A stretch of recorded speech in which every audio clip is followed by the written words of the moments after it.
Hello, ladies. This episode is sponsored by the Fiat Institute. So if you've been listening to our show for any amount of time, you likely know that Fiat Institute is a company that I, Jamie Rocci, co-host of the Hormone Genius Podcast, own. I started this organization a couple years ago, and I certify women to become hormone coaches.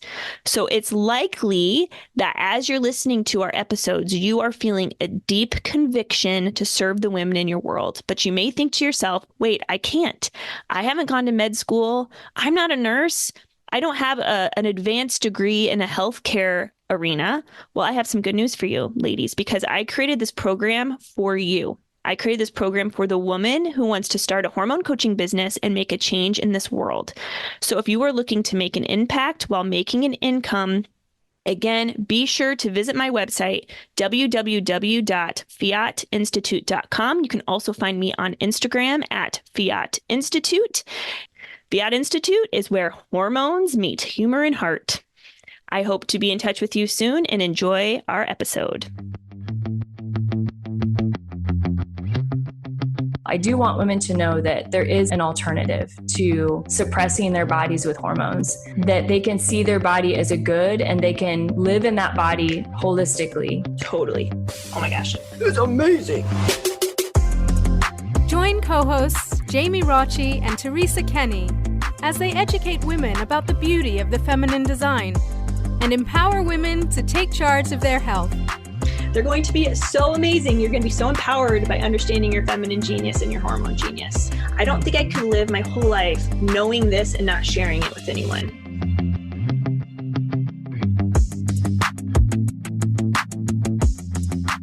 Hello and welcome to the Hormone Genius Podcast. I'm here with my co-host Jamie Rocci, and we are going to talk about a very important thing today, something that all of us do every day of our lives, something that we consider to be very important and something that is being talked about a lot more, I feel like today than maybe it was 10, 20 years ago.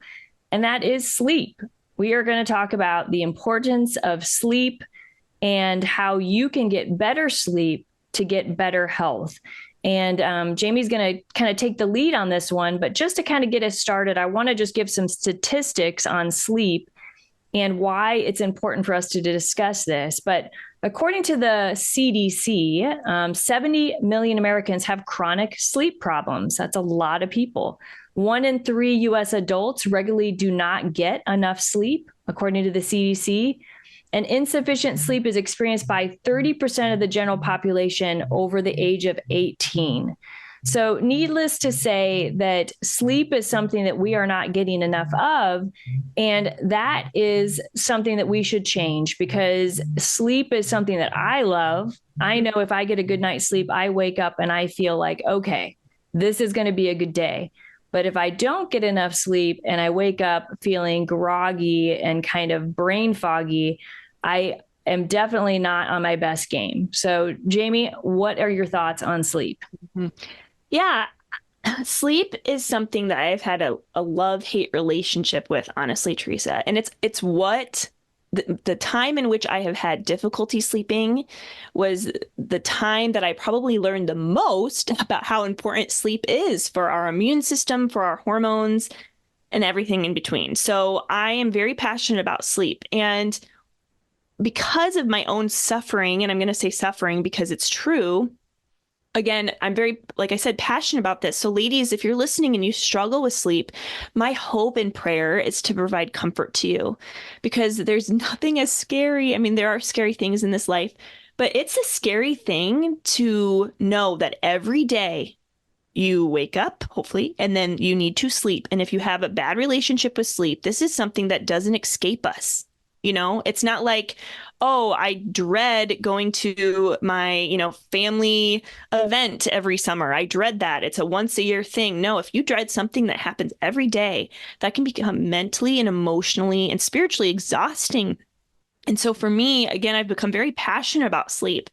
So, we know that adequate sleep is super crucial for our overall health and well-being. Like I was saying, our hormones and health, but just simply by saying that sleep is important isn't going to necessarily help us get more sleep. And what I want to start off with first, Teresa, and I think if I would have known this when I was struggling with sleep, I might have had a better context for what I could do to help myself. So I'm going to talk a little bit more about sleep in terms of hormones. Like, what are the hormones involved with sleep? Because sleep, while it is something we all need, the whole like sleep aspect is very complex. And anyone who struggles with sleep can tell you that sleep is complex, even if they don't know how it's complex. I remember being so confused at how a person falls asleep. It became kind of like this neurotic like thought, like, how does this work at night? Not being able to sleep, trying to like pull certain strings and work on it like it's a chemical equation or a math issue. Like, it's not as simple as that. So again, hopefully this overview will be helpful. Okay. So there are various physiological and neurochemical factors, again, and our hormones have a major role. The number one hormone I'm going to start with, we've all heard it before, is melatonin. Okay, so melatonin is, again, the sleep hormone. The source is the pineal gland in the brain, and our melatonin, the role of it is to to trigger our body into understanding and knowing when it's time to sleep. And the way the body knows that, or the brain knows that, is to have exposure to light. To have exposure to light. If I had known something so simple. So when we wake up in the morning, we wake up hormonally, or our cortisol levels should be high. Our melatonin levels should be low. And we should be awake for the day. We get out of bed, we're awake for the day, and we move on with life. And then we go outside and it's light outside. And then as the day progresses, the day gets darker. And then our body senses the darkness, and then it triggers that melatonin. Our cortisol level goes down, and then we go to sleep. But sometimes what happens is those two things are flip-flopped. So that is why it's hard to fall asleep sometimes. So in which case, if that happens, I wake up, cortisol levels are low, melatonin levels are high. That is not a scenario in which we want if we're trying to have a healthy, happy life where we're not tired during the day and wired and tired at night. So again, melatonin is very important. And the way melatonin is cued is exposure to light. So what also happens is, if we know the role of melatonin, it's so important, like to have that exposure to light during the day and to have dark at night. Well, what happens, Teresa, when we're in front of our smartphone and our TV? So if we have exposure to light, especially blue light, then it's going to inhibit melatonin production, and it's going to promote our wakefulness, and that causes an issue. Now, in my olden days, when I struggled really terribly with sleep, I heard all the time, don't be in front of your phone. Don't try to sleep after watching a movie. But I didn't understand why. I had no idea that it played a role in melatonin. So I want to start there. Teresa, do you find that when people come into your office and they're struggling with sleep, that they have just the general sense of understanding of why it's important not to be in front of the blue light of their phone? Do you feel like they connect that, would you say? Well, I think they do. I just think we are weak. We are weak as humans, yes, right?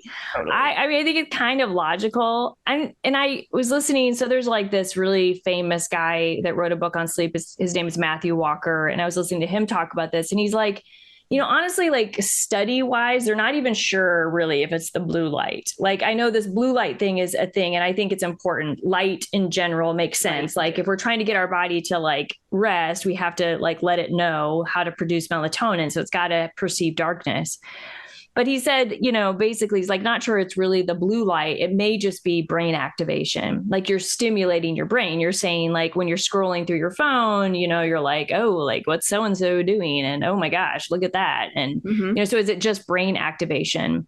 But the key, it doesn't matter if it's a blue light or it's brain activation. The point is, it's like the brain has to like perceive darkness, whether it be darkness in terms of like activity or darkness literally, in order to produce the right hormones for us to go to sleep. So, one of the tips I think might be simple, and I've never done this. I actually think I have one in my little dresser drawer, is a sleep mask, that someone could put on their eyes, because not all of us go to sleep and it's actually dark outside yet, or completely dark, or maybe you've got street lights outside your window, or, you've got a hallway light on because you got to leave it on for your kids, whatnot, whatever it is, giving yourself complete darkness actually does help the brain kind of produce the right hormones. So that might be a simple thing somebody could do to help kind of restore their circadian rhythms. Yeah, totally. And there's even, this is just one of the hormones we're mentioning here, but there's even a few more I want to mention. So yes, very true. Like activating that brain, and that's moving on to the second hormone that I just mentioned is cortisol. So we know that cortisol, the source of cortisol is our adrenal glands.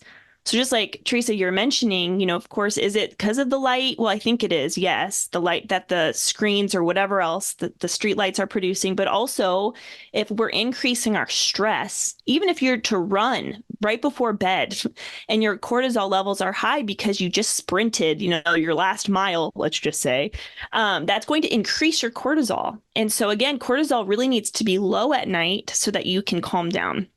So cortisol is, again, the second hormone that I want to mention. We want to make sure those cortisol levels are low. What are ways to reduce cortisol? Take a calming bath, use some calming oils, journal, pray, do some breathing exercises. Again, this is for people generally, but people who also struggle with sleep issues. Also serotonin. So we know serotonin is a neurotransmitter produced in the brain, but also our gut. So 90% of serotonin is produced in our gut. And serotonin is actually a precursor, Teresa, of melatonin.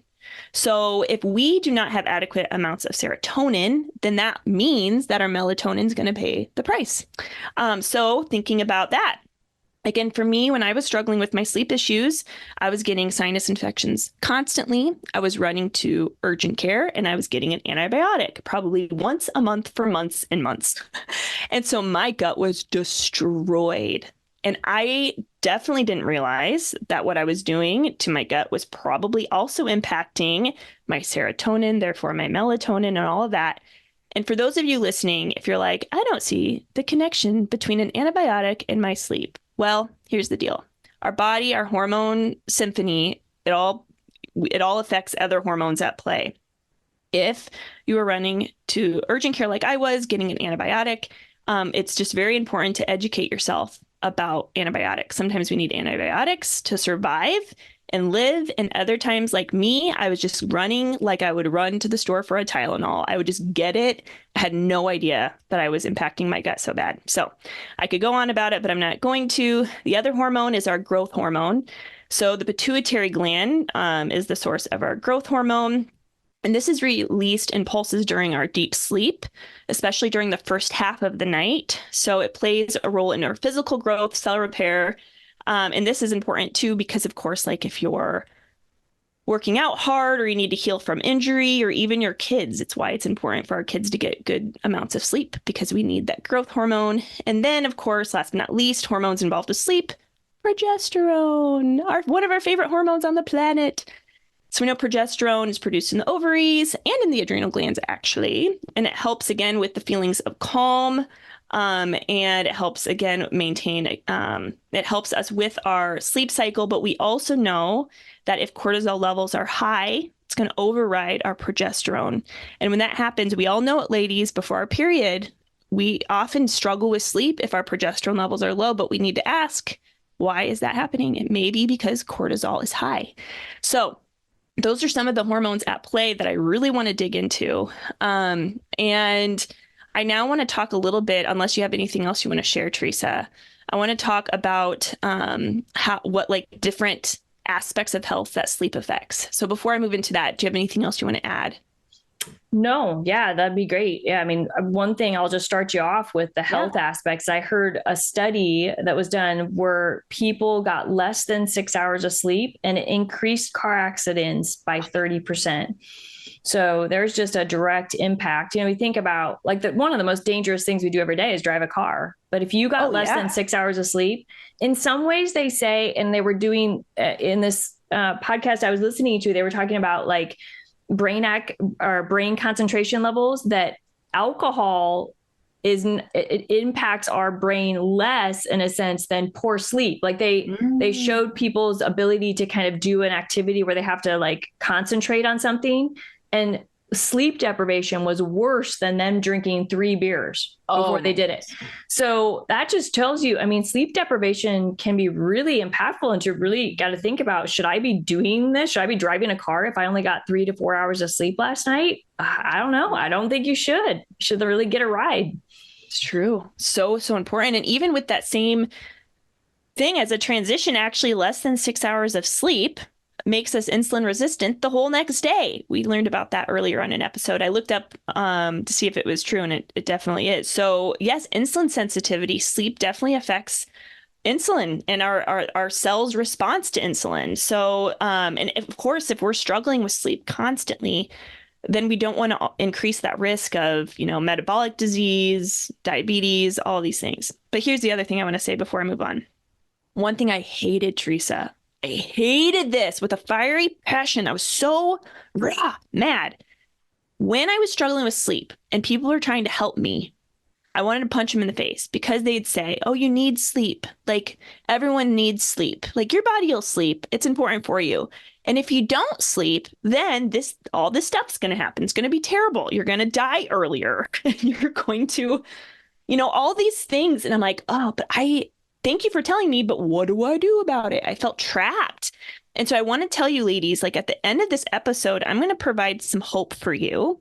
We're going to, again, help you understand what are some ways that we can really start navigating this. Often it includes getting a healthcare team in place to help you, because depending on the severity of your sleep issue depends on how much help you're going to need. For me, I would say my issue is very severe. Some of you may be thinking, well, you're not as severe. It's not affecting necessarily so much your mental health to a point of not being able to go to work and function like you want to. But some of you might be really suffering terribly. So to you, I want to say, we see you and I'm so sorry, and it's going to be okay. So as I go through some of these ways that sleep affects us, listen to it, but don't get too upset. It's only really just for context. So, and then again, like I said, at the end, we're going to provide that hope. So sleep affects metabolism. We know that. So I just mentioned that it makes us insulin resistant the next day if we get less than 6 hours. So what are ways we can move around that, work around it? Well, if we know we're struggling with sleep, Teresa, the next day we can think, okay, today's the day I'm going to eat in a better way than I would if I got great sleep, let's just say. So don't start your day off with a donut.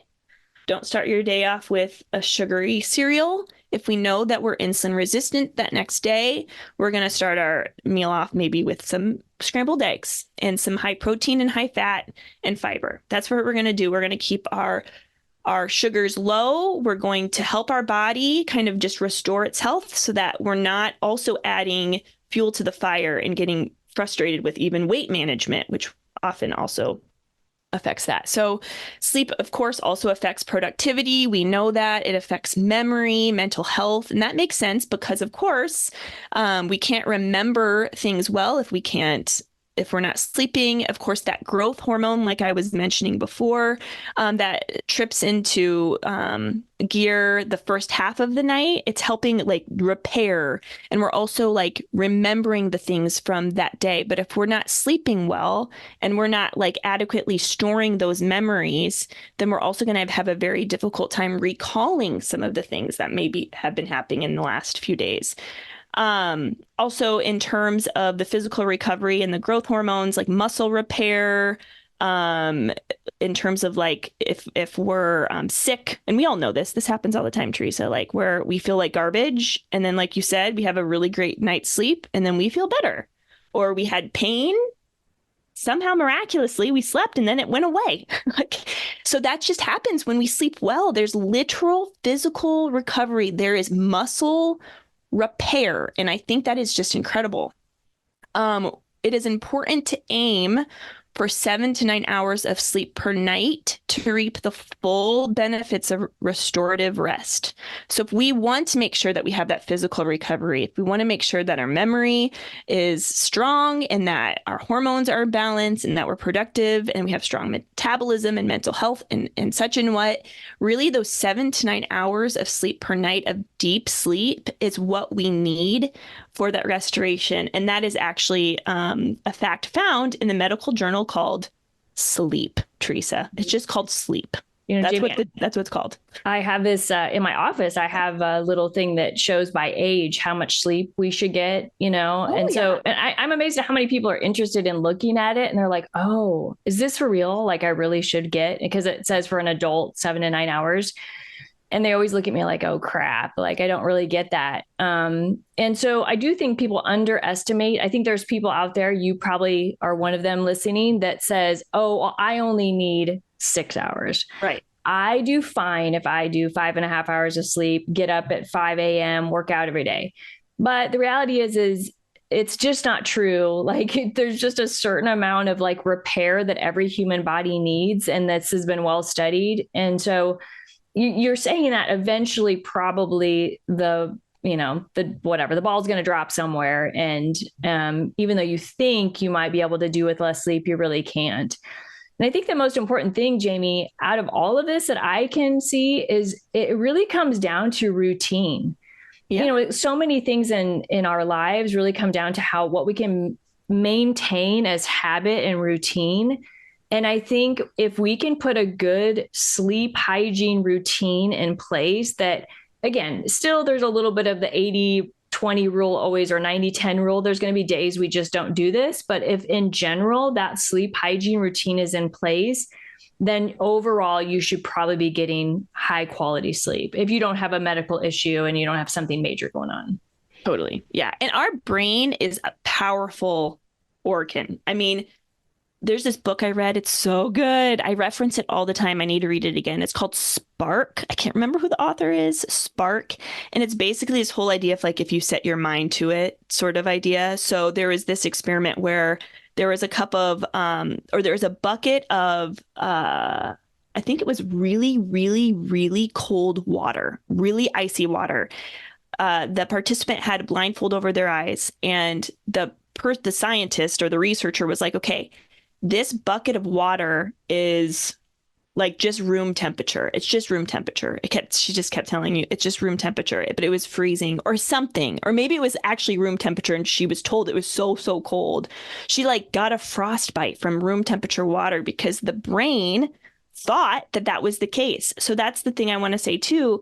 When I was struggling with sleep issues, I became so nervous about bedtime that my brain really overrode every other thing that could have even helped me sleep hygiene wise and otherwise, because again, the cortisol, the stress response of nighttime was so strong and it was so, frightening to me. But again, we're going to talk about some ways to help to help you guys with that, because again, it's a very real issue.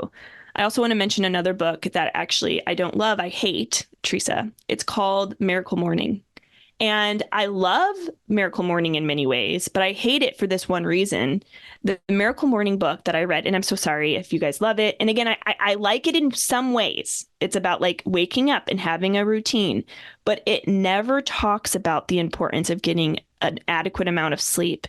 So about a few years ago, Teresa, when I was really working hard, I read that book and I started waking up really early and getting like 4 or 5 hours of sleep. And this book, again, it's meant to encourage you and just build a strong business and so forth. But what's happening is I started sucking bad. I couldn't get anything done because it just kept saying, if you wake up at like 5 a.m. and you do everything you need to do for the day, that you're going to succeed. But I was getting so little sleep.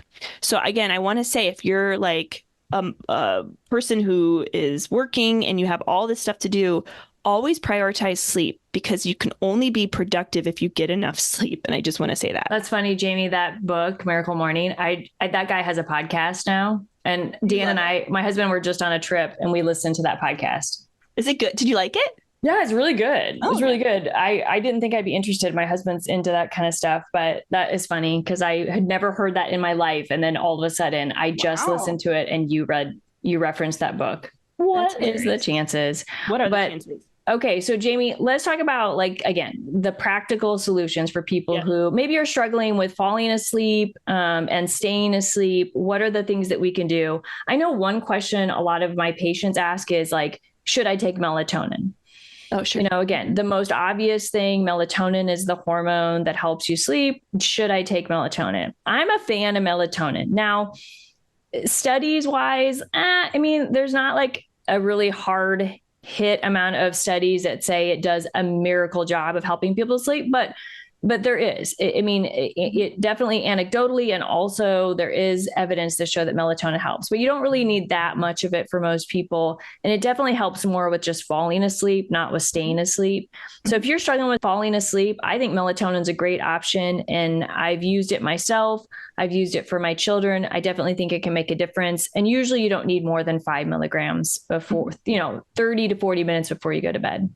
Yeah. Yeah, totally. So these are often like if I'm working with a client and they're struggling with sleep, these are often the first things I first say. I need to have a sense of how emotional this has been for the client. How emotional is this for you ladies? Is this become a source of major stress, or is it just kind of an annoying thing? Because there is a difference in terms of how you handle those two scenarios. First things first, we want to understand, why are we having a hard time sleeping? Is it because we have sleep apnea? Because that's a whole different solution. Is it because we're stressed? Is it because there's a luteal phase deficiency? Is it because there's a gut issue? Is it because my room is way too hot and I need it to be cooler? Is it because it's too light? What is the reason for the difficulty with sleep? That's always, always, always our first question. Then what follows is, well, what do our labs say? So if you haven't gotten your labs done, go and get labs. Check your progesterone levels, especially check your hormones. Check to just make sure everything's fine. You can check your cortisol levels even. But that's the other thing. What kind of results are you getting from your labs? Thirdly, proper supplementation and diet. So what's our diet like? Are we getting the foods we need?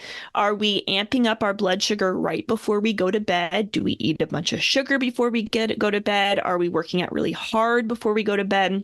We want to make sure, again, that we're eating high protein, high fat before bed. If you're going to eat before bed, to keep you satiated throughout the night, and then also help manage your blood sugar levels. And then also calming oils like Epsom salt baths. So again, just for winding down, there are other supplements I like alongside of course, melatonin and magnesium, which supplements with GABA or L-theanine. Movement during the day is important. That natural light is key. So like I said, if we're not getting that day, night, that circadian rhythm, that's our first step. If we're not getting outside our house and taking a walk and our body is cueing that it's daylight, that's, again, very, very important. Maybe you're a stay-at-home mom and it's cold because it's winter time and you're not getting outside in the daylight. Try that. Try that. A consistent sleep schedule, like you were saying, Teresa, that's very important. Just like with the kid who's training for sleep. Think about your babies. With your babies, they're born and they were in a womb of darkness for 9 months. And now somehow their body and their melatonin and their cortisol is trying to regulate based on the day and the night, and they're flip-flopped, right? We all know that if we've had children. So it's our job as parents to make sure we get that schedule flip-flopped. And how do we do that? Well, we try to equate them to the light and to the darks. Do that with yourself. So we need, a dark, cool room. Progesterone support, again, if you need it. Talk to your therapist if this is becoming very severe and difficult. I know for me, that helped. Track your cycle and notice patterns as well. And then this one, and then one more, Teresa, and then I want to hear what you have to say. But these are the two things I want to end with on my end. And then, of course, I want to hear what you have to say as well. Anything I've missed.